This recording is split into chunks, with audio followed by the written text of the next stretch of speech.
Oh, I didn't see you over there. Since you're already here, why don't you stick around for the video? I'm gonna build a new jig to build Corvette bird cages, so be sure to stick around. Also, if you're new to the YouTube channel, please hit that like and subscribe button. It really helps out my channel.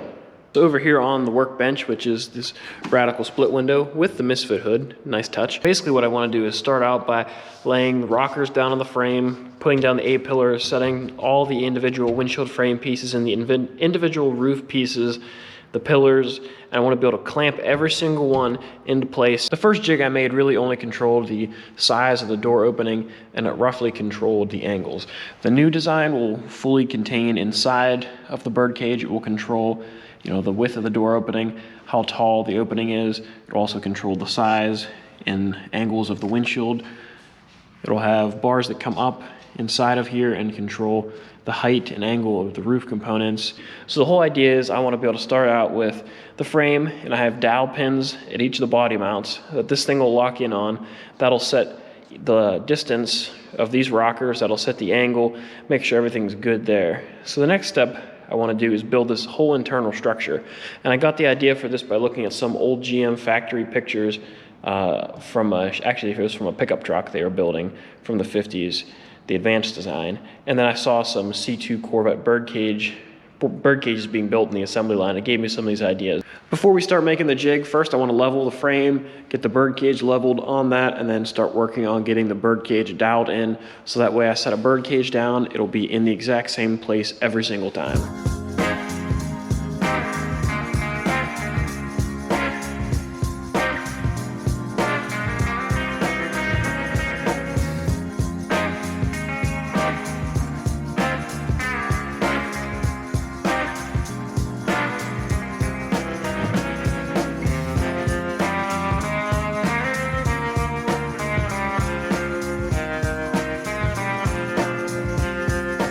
I need to turn some of these nuts down to make little sleeves that precisely fit the rockers.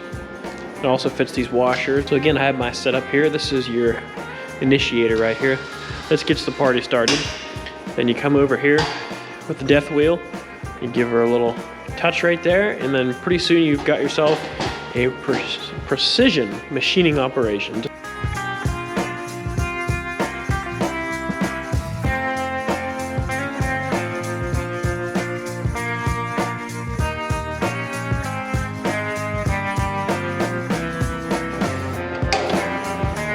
Good? Oh, we're good. So now I have the bird cage leveled on the chassis. So the key is making sure everything is locked into place, centered every single time. So to do that, I machined down some nuts. That way they fit nice and snug inside of there into the number one body mount position. The number one body mount on the frame, I don't know how well you can see that, there you go. It has a very large hole in the bottom, so I turned down another nut that I will weld onto this washer. And then from the top side, whenever this is centered, it'll be 100% locked in. And then you'll just be able to thread this one down into that one, locking it into position. This is my dowel that'll go into here. That'll get welded from the underside, and that will lock the rocker in place on both the number 2 mounts. I also machined a nut, turned it down so that way this little washer would fit inside of it, and this washer happens to be the exact outside diameter of this, so that guy will sit into there and lock into place. I have another nut that I welded into a washer, and this nut will be perfectly captured in the middle of this body mount.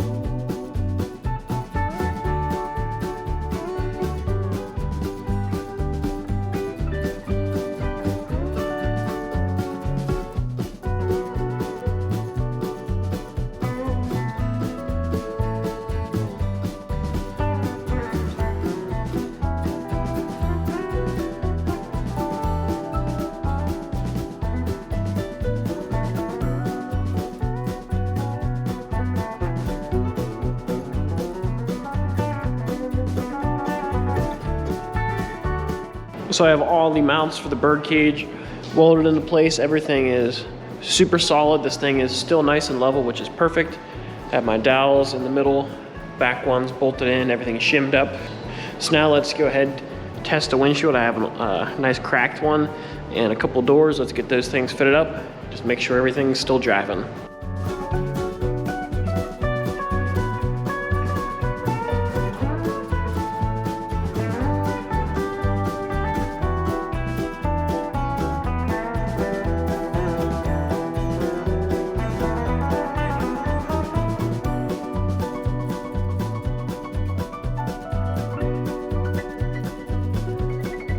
So I have both doors on the birdcage. I worked pretty hard to try to get this gap to change, and it won't really change, but I did discover the bottom of the door is not really seating flat, and if I push up on it and I can rock the top back like this, if I leave it like that, you can see how big the gap is. Push the door in and lift up. I'm not flexing the cage, I'm just moving the top of the door up. That gap pretty much goes away, and that's just one-handed. So I think this door needs tweaked. It was either tweaked in storage, or whenever they built these cars, they tweaked the tops of these doors a lot. So this thing just needs racked out that way a little bit. So that's fine. I think this is close enough to give that side a pass. So on this side,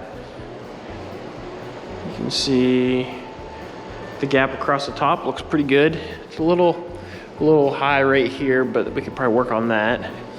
And this looks good all the way around here. This would just be some striker adjustment in the back of the door. It needs to come up just a hair, but I think that's pretty well acceptable. Like I said, this cage was definitely built with a different set of doors. So I say that's pretty darn close.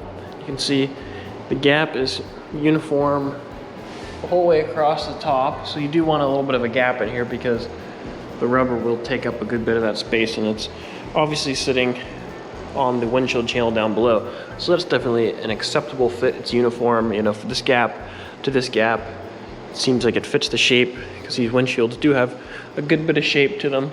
So that's gonna do it for this video. In the next video, we're actually gonna build a jig with this birdcage. This was just getting the foundation and talking about the design. So far this birdcage looks really good. Took some measurements on it. Everything fits really well. I'm really happy with it. So it's gonna make a really good foundation to build more bird cages. And you're gonna see that here on the Mid-Year Mitch YouTube channel. So please hit that subscribe button and maybe even that bell. That way you don't miss the rest of my videos. Hit that like button if you enjoyed. And I have a lot of work to do. So I'll catch you guys later.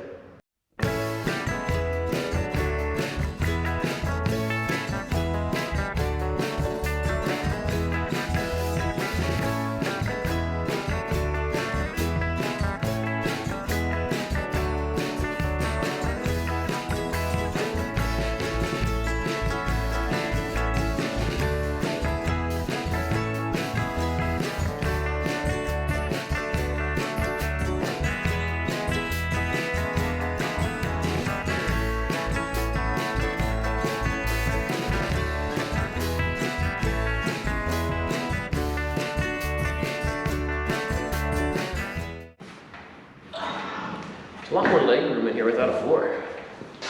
Not bad. Door closes nice.